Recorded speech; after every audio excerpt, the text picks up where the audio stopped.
മോഹൻലാലിന്റെ ഖേദം പ്രകടന പോസ്റ്റ് പൃഥ്വിരാജ് സുകുമാരനും ആന്റണി പെരുമ്പാവൂരും എല്ലാം റീഷെയർ ചെയ്യുകയും ചെയ്തിരുന്നു. എന്നാൽ മുരളി ഗോപി അതിന് തയ്യാറായില്ല. മാത്രമല്ല ഇതുവരെയും എമ്പുരാന്റെ തിരക്കഥയുമായി ബന്ധപ്പെട്ട് നടക്കുന്ന വിവാദങ്ങളിൽ പ്രതികരിക്കാനോ മാപ്പ് പറയാനോ മുരളി ഗോപി തയ്യാറായില്ല.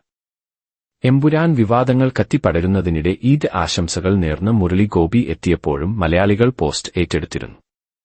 മലയാള സിനിമയ്ക്ക് തീ ഇട്ടിട്ട് ഒന്നും അറിയാതെ ഉള്ള നിൽപ്പുണ്ടല്ലോ.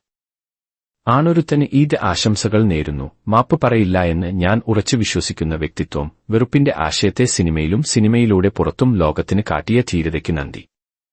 ഇപ്പോഴിതാ മുരളി ഗോപിയെക്കുറിച്ച് അദ്ദേഹത്തിന്റെ പിതാവും അന്തരിച്ച നടനുമായ ഭരത് ഗോപി പറഞ്ഞ വാക്കുകളാണ് വൈറലാകുന്നത്.